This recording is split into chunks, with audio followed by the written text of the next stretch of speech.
Good day, everybody. It's Mark Arnstein from Remax Hallmark and, of course, livingnorthtoronto.com. This today we're talking about real estate investing and building that generational wealth. And our guest today is Mr. Cory Matthews. Cory, welcome to the show, buddy. Thank you for having me. My pleasure.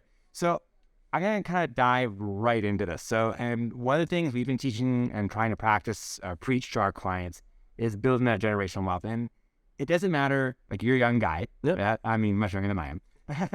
Oh, please, you look great. But I mean, it doesn't matter whether you have kids, don't have kids, you're older or younger. The point is, the sooner you start, the better off you're going to be. And you're going to start at a relatively young age, right? Like you getting into this. So, like, tell me the story. What made you decide that, you know what? Hey, real estate was the name of the game, and that's where I'm going to start making some great money at it, rather than doing something else. Yeah, so I mean, I think it started with, I read, like a lot of people, Rich Dad, Poor Dad. That got my mindset into, okay, I want to have things, put my money towards things that are going to pay me back versus buy assets, not liabilities, that kind of rule of thumb. Sure. And then from there, it was that was when I was 20, and then I was in university still, and I was trying to find an asset class that I could get into, was trying to get into real estate, talked to a couple of realtors. Being young and not having any money, I got quickly brushed off. Yeah, you know how it is. It's like, they qualified me and they're like, yeah, that's not going to work. I'm like, okay, all right. So what I decided to do from there was get into real estate, teach myself kind of the inside, like the ins and outs of it through being in it. And I found some good mentors along the way. So I actually worked for James Roy, who was out of this office. And he taught me a lot. He got me to talk to a lot of apartment building owners, and I just sat down with these guys that own massive apartment buildings in Toronto and just asked them, what's your strategy, right? How did you get to this point, right? I wasn't looking to sell them on anything. Right. I was just looking to learn. Right. It's like, I'm a young kid. I just want to learn how to do this. I don't have any money, but I have a lot of, hunger and energy. So just point me in the right direction. And through that, we bought our first property at 22, my wife and I. Yeah. And I like to call it like a REIT is what we bought, because basically it's a managed property that so a guy named Todd Slater, he basically buys apartment building complexes, condo titles them, and then sells them to individual investors. Right. It's very simple. So for us, it was $100,000. We were super young, had a little bit of money, scraped our money together, put 20% down on it, so $20,000 down on it. Yeah. And we're able to buy our first property. It makes $800 in rent. Nothing crazy. I still own it to this. Okay, we still use it. And that's part of the key right there, right? You still own it today. So that now I'm 32 now. Okay, so you've had it for 10 years, and you bought it for how much? 100,000? 100,000. How much is it worth today? It's worth, so that one didn't appreciate like crazy. It was worth about 160 now. Okay. Yeah. Okay, but it's still really, on that. You're not losing money. Yeah, no, exactly. Right. And I mean, to be honest, we put $20,000 down. 5 years into it, we actually pulled money out of it to assist in buying another property. Right. And that's the power of buying them early and buying them often. Yeah. Is that, leverage is key in this game, and it's just responsible leverage, right? Because I think a lot of people love levering up. Yeah. And you should definitely use leverage, but you have to be careful and responsible with it as well. For times like this, when it goes from 2 to 6%, you want to be a bit careful. But basically, we just used the kind of so from that one, which was very much like a REIT, very kind of boring, self-managed or managed by for us. We barely have to go see it at all, right? Which is really good. But the return was okay compared to some of the other properties we bought. The next property we bought was $200,000 in St. Catharines, and we got it for 10% down. Right. So that one we only had to put $20,000 down to purchase that one, and that one we bought in 2015. We sold in 2020 for $620. So that's where the difference is, because we were able to put renovations into it and all these things and really maneuver it. So the first one we bought was great, but it's not going to give us as big of a return because it's hands off, right? And that's what I'd say with anything in real estate is the more hands off you are, the less money you're going to make. You're still going to make a good return. It's still good, but if you want to see those massive gains, you got to buy something where you're putting in work. Right. Either a short-term rental where you're managing it constantly, that thing, or you're buying something that you're going to renovate and then either flip to yourself. Now, the properties, are you joining out buying and then reselling, or are you buying it wholly? No, so generally we're buying and holding, Right. but we have done purchase flips too, because that's just been able to help us grow more. Right. And at a certain point, you have to look at your portfolio, and you have to look, at the very beginning, I was like, we're going to buy properties and never sell them. Right. But at a certain point, you got to look at your property and go, it's underproducing for me, because I can't, especially the laws in Ontario. It's like we had one property that we sold in March of 2022, and we had a great tenant in it, but they were paying, $1,650, and the house was worth around $600. Right. So, and we couldn't refinance it based on the rent. Yes. So it made more sense to sell it, take that capital and put it into a duplex conversion we were doing to then bring that up. Right. And it just had a better use. So that's where you have to look at your portfolio and figure out, whether or not it's worth it to be stuck there or to utilize that money somewhere. Right. So kind of like real estate advice you can trust, maybe. Yeah. Yeah. It's actually one of our taglines. Now, you're doing this on your own, or do you have someone actually helping you do this? Oh, wait, no. Like from an advisory standpoint, like just someone saying, "Go, hey, Cory, like you guys got this one's working out really well over here right now. It's bringing you X amount of money per month. This one's really totally underperforming. I think right now we sell this one, we're gonna get X amount of dollars for it, and then take that cash, like you just said, allocate it towards like a duplex that you can renovate and turn around and redo and up the rents." And are you just kind of figuring this all out on your own? No, I'll figure it out. It's my wife and I and chatting and having, we constantly are revisiting our goals of what we want to achieve, right, and where we want to go.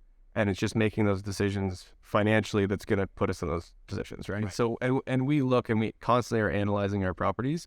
And what the tagline that we just came up with for our properties is properties we want to be proud of. Right. So it's like, and that's the thing, like we just renovated that the duplex conversion, and both units are just awesome. They look great.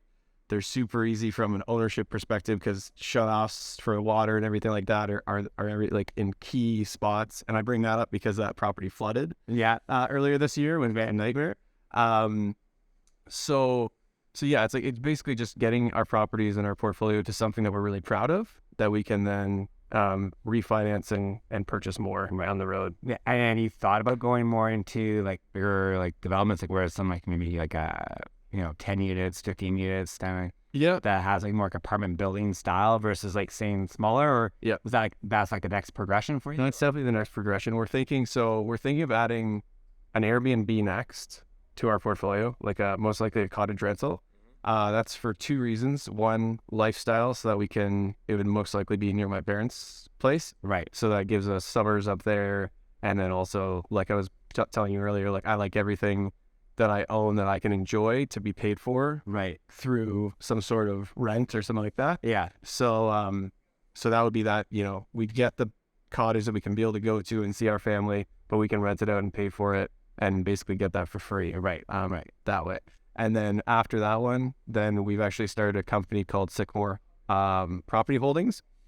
And that's going to be the venture that jumps off and does multifamily. Neat. And then when you look for this stuff, are you looking for stuff that's not in good shape that you can do the personal improvements to bring up? 100%. Yeah. So it's more up. It's the bigger upside. Well, I tell people it's like use your skills, like work with your strengths when you're doing things, right? So it's like if my strength is I know how to renovate, I know how to find the properties, and I know how to run the numbers. So why would I'd be foolish not to invest in real estate, one. Yeah. And I'd also be foolish not to invest in properties that need work. Right. As much as they are a pain, and it'd be great if I could just buy turnkey all day. Yeah. But it doesn't, I wouldn't be able to grow as fast if we were just buying properties that were turnkey. Right. Because I'm not providing as much value, and then I can't pull out equity as quickly to then purchase more. Right? Yeah. So sure, makes sense. Yeah. Now, are you sticking because you're in the St. Catharines, Niagara area, so are you staying mostly in that area, or are you venturing out anywhere else and going? Yeah. So, yes, we are venturing out because Niagara's had an amazing boom, which is good and bad, right? It's amazing because you're like, great, my net worth is higher. It's terrible in the sense that it's like, well, I wanted to buy 15 properties at $200,000 a piece, not. Yeah. And then they went up to 400 and they went up to 500. And so it becomes more difficult to find the right deals, where deals made a lot more sense 5 years ago down in Niagara. So we are exploring other markets. I went up to Thunder Bay last year. I went up to Sault Ste. Marie and different markets like that to check things out. Didn't find anything that I really liked up there. So we are exploring different markets. Right. We're looking potentially like Alberta, that area, and then East Coast for things like that. The only problem with that is that, I do a lot of the work myself, so then we have to build a team and rely on other people, which is fine, and which is the natural next progression is work on your business, not in the business as much. Yeah, but that's it's easier said than done, right? Because it's like you're also passing up control, and you just have to be okay with mistakes being made, because if you're there will be less mistakes, and if somebody else is managing it, they likely won't do it the way you want it to be done necessarily. You just got to kind of go, that's part of the growth. That's part of it. We've talked a lot about where the market's been going and what's been happening. This is just actually fresh right off the press. We just had a house that we just literally, we weren't even going to listen until tomorrow, and we had to change listing agreement to go to today because we put up a coming soon sign on the front lawn, and we just sold it for $2.7 million. So like not even like, literally did a little social media post, got some attention, coming soon sign on the front lawn, and then sold. Yeah. So rates are adjusting at this point right now, and predictions are going in the second half of the year, especially fixed rate money is going to start to fall back down into relatively like normal terms, like where we were probably in that 2019 period of interest borrowing rates where things were, normal. Yeah. Like what we saw in 2021, 22 was not normal, and we probably will ever see those rates ever again. We honestly probably shouldn't have seen those rates. Yeah, no, exactly. So, because it made it, we got spoiled in the point where, like, it's like a little kid has a big barrel of candy in front of them. Yeah. And you're like, I'm just going to take that away. And then they wonder why they're sick out here eating too much candy. It's exactly like the buyers that tried, in that analogy, probably, bought more than they should have, ate more candy than they should have, and now they're like, oh. But I mean, again, the good news is like typically in Canada, real estate typically for most people is a long-term hold, opposed to a short-term hold. So things do have their way of balancing each other, which is all good. So the bottom line is the sky's not falling. Yeah. It's still a great market out there. There's still opportunities on all different kinds of aspects. So again, to come back to my question, I'm 30 years old. I got to get money, income. Sorry, I got some down payment. Where would I go and say if I'm not necessarily maybe in your area than that, which at this point you're saying is it's got a little bit more saturated. So it's like it's a point where the market's kind of a point where it's not as conducive to do it. Would you look into like pre-sale condos? Would you go into other outskirts areas trying to find different opportunities? Or one of the things I've been talking about lately, and I think this is a great play, is to find like an older house. Yeah. Now, again, it's more expensive than in Toronto, obviously, but if you can find somewhere you can actually renovate it and like you did convert it into like either 2 or 3 units. Because now, especially with the new Ontario housing plan, they're allowing now for multiple residences on the properties. Yeah. It also starts to open up some really cool possibilities. Yeah.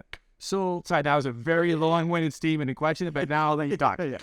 So, I think, if you're a 30-year-old, did you own a house already or no? Like, no. You're renting? Yeah, but I want to start building my generational wealth. Okay.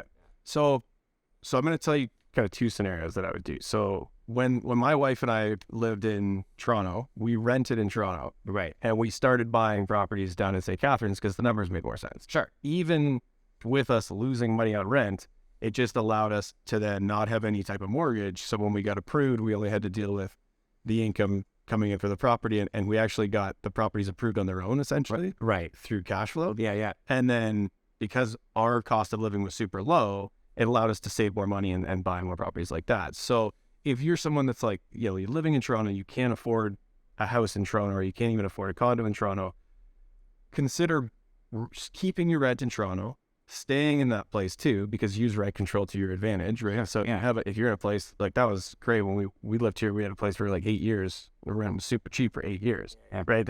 So use these things to your advantage. Oh, I know. I went to that right now. One of my properties. I'm just please God, leave. Yeah, but also stay because like I know for your perspective, right? But like at the same time, I know.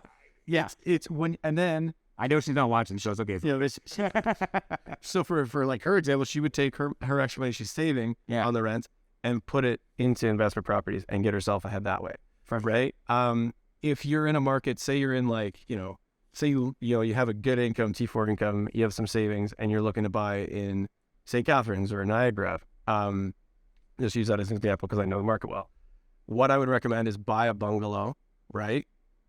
A bungalow, or a duplex bungalow or a triplex, and live in one unit and rent out the other two. That's going to put you so much further ahead and we still do this. Like we bought a bungalow in a great neighborhood and we live on the main floor. We turn the basement into an Airbnb. Yeah. And we pay for our entire mortgage and cost of living from the Airbnb. So now we basically essentially live in this house in the area for free. Yeah. We told our neighbors this and they're like, what?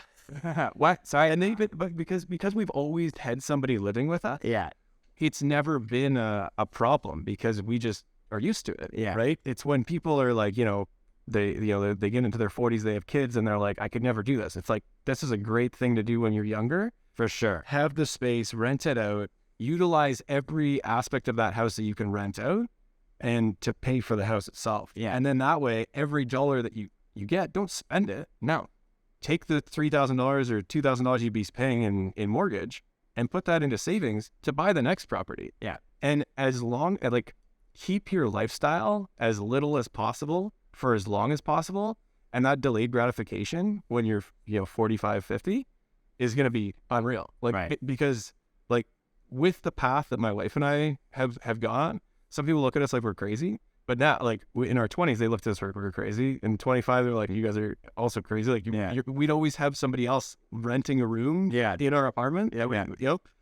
But all of those little things added up to us being able to have enough properties now where, if we just let them pay themselves off, we'd retire with about $120,000 in income every year going forward. Right. Right. And that's just what we have right now. Yeah. And we're going to continue to grow that. And so being able to retire by 50 isn't a question. It's an absolute. Yeah. Right. So how awesome is that though? Yeah. Right. I mean, and I'm that's trying to get to 40. But right? But also it's like, what is retirement? Right? Because it's like, if you're doing the things that you like doing, sure. I told it to somebody and they're like, you're never going to retire. I'm like, well, probably not. But it would be nice to be able to if I want to go on vacation with my family for a month, I can do that. No, my grandparents were a great example, right? So my grandparents went on they started a hardware business in a small town called Bremerton, Washington, which is like a 2-hour ferry ride away from Seattle, Washington. So that's where I was born, where I grew up. Started off as a corner store, and they grew it into what would be the equivalent today of a Home Depot. Okay. And their motto is actually really cute. It was like, if we don't have it, you don't need it. So. Which I thought was actually just awesome. Anyways, but you took the money you made from the store and used it to buy warehouses, also do private lending, all kinds of things that were businesses that he had outside of the main business of the store.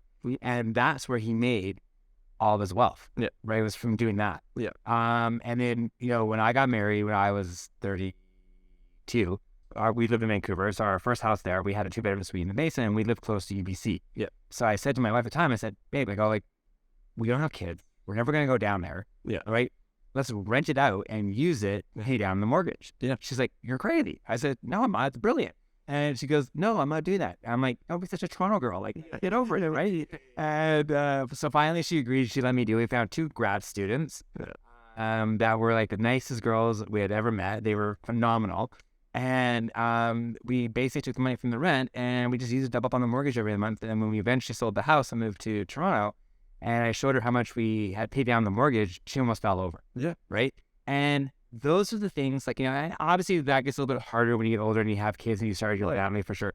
And that's why I brought up the question of what would you do for the guy who's 25, 30 years old and making some money? Because that's when you can start the process that much sooner and build that generational wealth. And if you're in a job where you're on a salary-based job and there's not a lot of bonuses or extra ways to incentivize yourself to make more money from the actual job itself, you have to look at outside means. And you can put money into the stock market. I'm not saying don't do it, and I would never say don't put money into your RSP and RESP if you have kids, and your TFSAs, and I can't have one because I'm American.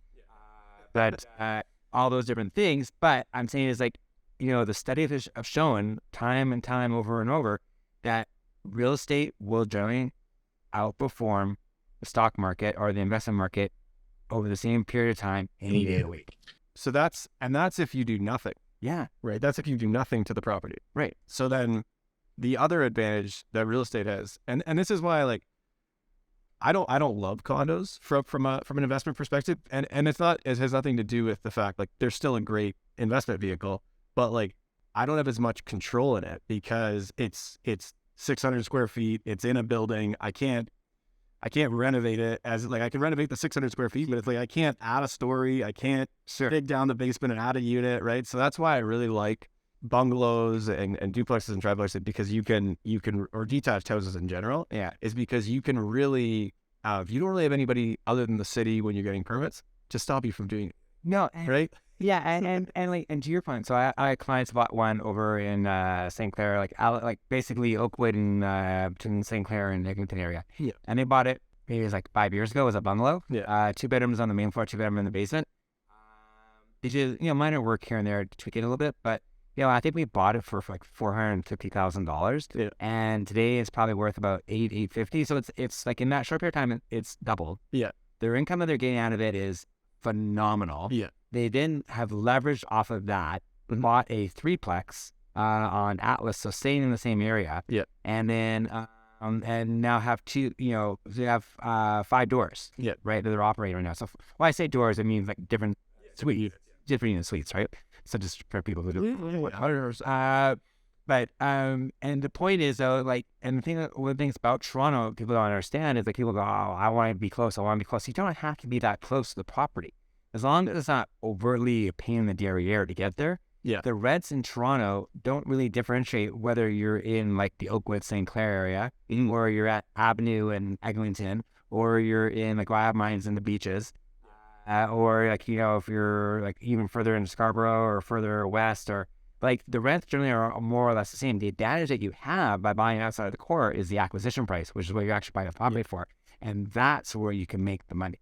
Well, the acquisition price, and then also having, I know everybody wants to have luxury. Yeah, it'd be great to have everything luxury, but there is a benefit to having something that's in the middle of the market price wise that is affordable. Because if you have a $5,000 2-bedroom luxury place in Yorkville, it's gonna be almost harder to fill that, because you really want to be picky with the tenant you're getting. Oh, which is a 2-bedroom in Greektown. Yeah, this is where we lived for a long time. It's that's going to rent quickly, and maybe it won't rent for as much, but it's you didn't pay as much, so you don't have to get as best. Yeah, the ratios make sense, and that's what I've always looked at is the ratio of rent to purchase price. Right. Because that's a huge thing for me. Because appreciation is amazing, and I'm not going to fault appreciation. It's great, and it has its vehicle, and there's great ways to do it. But if you're looking for multifamily that you want to grow and scale over time, cash flow is huge. Because if you don't have cash flow, the banks start going, we can't approve you for that. Yeah. Because at a certain point, your income, your personal income runs out. You can't get approved for billions of dollars just on your own income, right? Yeah. You have to have the right ratios in place for the rent.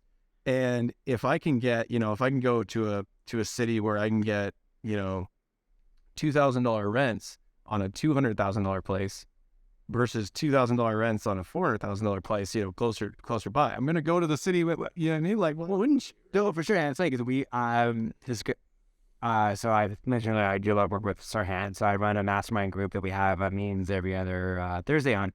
And one of the agents is from Lincoln, Nebraska. Yeah. So, and I said, they have, so there's a big school there. University of Nebraska's right there. Mm-hmm. And I said, so just out of curiosity, what would be the acquisition price on buying, a bungalow, a house, in around the school area? What are we looking at? And she's like, $200,000 to $250,000 US. Yeah. I'm like, okay, so that's $7 million Canadian. No, but but no, I mean, it's still not that bad after the conversion. But I'm like, okay, great. So now what would the rents be? She's like, $2,500 a month you probably get. Yeah. That's the, and this is the thing people don't understand either, is that we're self-employed. Yeah. Right. So, and for people who are watching this and are listening to this that are self-employed, there's a little thing called leverage we talked about earlier, but you have a taxable benefit because of being self-employed. If you take a loan out, say against your principal residence, that interest on that money, because you're using it for an investment vehicle, becomes tax deductible. not the principal, but the interest costs. That's how it was of a rental in our personal residence. Yeah. So you can then take that money that you use to help get you started with, the equity you built up in your home. If you're not necessarily sure where you're going to get the other equity from, buy that investment property. Then you got the interest on the loan on your principal is deductible. You got, and all you need to do, and like, this is my theory, is run them at a break even. You're not worried about getting into positive cash flow because you're not looking at it from to make money off it right now, because it's just about building up the equity and the value of the land over the period of time that then you can go and turn leverage to buy more property down the road once you're ready to. Yeah, you want to crank up the cash flow when you're ready to retire. Yeah. So in the meantime, mortgage them as much as you possibly can, with as little money as you possibly can. And then use that money to benefit you to buy more stuff so you can accrue more. What a novel concept. No, exactly. And like our cash flow that we've got, there's definitely also taxable tricks that you can do. So like right now we have some extra cash flow coming in, and that's part of the reason we're starting Sycamore Property Holdings as a management company for our properties, because it's going to manage our properties and then charge a fee to us. Exactly. And then that way you kind of, and then that builds credit for that company. And then that's why the long-term goal is that company is going to then buy properties. Because so if you have like, this is also like to people that are thinking of making that next step and buying properties with company names, start the company early. Because you want to build that credit and have that company start building credit. That's what I'm learning right now. It's like, it's going to be harder for us to get mortgages right away, but in 6 months, 12 months, it'll be much easier because it'll have history and stuff like that, right? For sure. Now, with that all being said, we are not tax accountants. We are not tax specialists. So please do your own diligence and get proper tax advice, because I don't want to get caught for anything being misconstrued here. So just make sure it's very clear out there. We do highly recommend, before you do this, speak to an accountant, get proper tax advice, and also speak to a lawyer who can help you with the real estate part of the transaction. So 100%. Putting that out there. So, that's also just like the time and market. Right. You can do these things when you set yourself up. It may seem like, okay, I'm only buying one, or like, you know what I mean? Like, and sometimes you get impatient with yourself and you're like, oh, I'm not moving fast enough. It's like all the time that as these things appreciate and the longer you hold them for, the more useful they become. Right. So in 2025, 2026, we have all of our fixed rate mortgages coming due, coming up for renewal. And that's when we're going to make a big play. Right. Because we got 5 mortgages we're going to be able to refinance, and we have like loan values like 55% right now. Right. So awesome. So that's where the big play is going to be, refinance, and really just like do a big play on investment. But the next move we're going to do is an Airbnb, because they have higher cash flow, which then helps the churn, and then we can be able to put that money into the corporation, and then the corporation is going to be ready to go. Just with a question on the Airbnb part of it. Does that make you look a little bit nervous as far as like how people sometimes treat Airbnbs? And if here's what I'd say, right? You get one bad guess for one night, the likelihood of them actually trashing your house to the point that is on the news, think about how many Airbnbs there are. No, for sure. Right? So the ratio is like super low. Right? Now compare that to my long-term rentals that has a guy smoking in it, and I check it every 2 months, 3 months, and I go, I've been smoking in this for like 3 months. Right. How did you know what I mean? Like, whereas the Airbnb, I'm clean it. We get cleaners cleaning it every after every visit. Yeah. So it's like our basement Airbnb looks brand new, and we renovated it 8 months ago. Right. And it still looks the way it was when we renovated it. Right. Our long-term units, I can't say the same thing. Like, they still look good, but they don't look as clean. They're not as tidy. Right. And I'm not going in and check them all the time. Right. I can only go in like maybe once a quarter. Yeah, and the thing is, like, I guess at the end of the day is that you kind of do whatever you feel most comfortable doing, right? Like, and what are your risks? There's a risk in everything. Totally, and if there wasn't any risk, the upsides usually wouldn't be there to begin with in the first place, right? Yeah. If it was low risk and easy breezy, like the amount of upside would be very marginal. Whereas, like, I'm not saying like it's massive risk, but there's just a better upside to it on a long-term play. There's 100%. Like, I mean, there is a vehicle in real estate for every person's risk level. Yeah. Right. If you want, and everybody's like amount of effort you want to put in, right? Like, I wouldn't do Airbnb if you want to be, like an armchair real estate investor. Yeah. Right. If you want to do that, go into second mortgages, Right. because that way you can write a check, you get interest every month, and it's guaranteed. Well, it's not guaranteed, but it's secured to the property. So Yeah. it's relatively guaranteed, and you don't have to do much work. Right. If you don't have a lot of money, but you have a lot of like time and effort to put in, do something like burring and flipping to yourself, or flipping in general, or wholesaling. Yeah. Right. All those things are much more, those make a lot more sense for people that don't have a lot of money. But for everybody, there's a strategy. And then the other thing that I always tell my wife, going for, like, when we first started investing in real estate, she's like, well, aren't you worried about, somebody wrecking your unit? Well, that's happened. Somebody turned off the hydro, essentially flooded our pipes burst, and our entire house flooded. Right. And 8 months later, we're in a much better position because the property's fully renovated, everything like that. And yeah, it cost money and it was effort and whatever. But now, it's and insurance paid for part of it. And the thing is too, it's like now we went from that's going to be $2,000 a rent to now $3,900 a rent from the same property. Right. Right. So all those things. And then the other thing too is like, well, what if I purchase something and it's not the right property, and I lose money, or I do something like that. My answer to people's risk is like, well, where are you now? Yeah. Right? Do you have anything now? It's like, well, I got, I have some money saved up and stuff. So it's like, okay, but like, are you in any position to where you want to be? Yeah. No. Then take the shot. Yeah. Because who cares? The worst case scenario is you're back to where you are now. Yeah. The best case scenario is you're way further. And the other thing, this is the point I want to get across, and like what I say about the building generational wealth, and I don't want to take any more time because I know you got to go. Yeah. But is like, you don't have kids yet, right? No, not yet. Yeah, right. Okay. So, but the thing is, you now are going to own all these properties, and your children are going to be able to benefit from what you have done to get to this stage, right? And that's the way I look at it too, is that, as time keeps going on, it's going to get harder and harder for our kids and their kids and whoever to be able to get into these marketplaces. So the more we can do to help set them up for the future, the better off we're going to be. And that's kind of like the really cool part, is like knowing that you set your family up for generational wealth down the road when you're not here one day. I think it was just freaking awesome. Oh yeah, no, exactly. And I mean, I'm also looking for some apprentices, so I'm gonna need to start making cleaning. There you go. Listen, Cory, thank you so much for your time today. I really, truly appreciate it. You've been amazing. It's been a blast talking with you. All the best for the future, in your endeavors, and hope we can see you sooner rather than later. For sure. Thanks for having me. Thanks, buddy. Appreciate it. Cheers.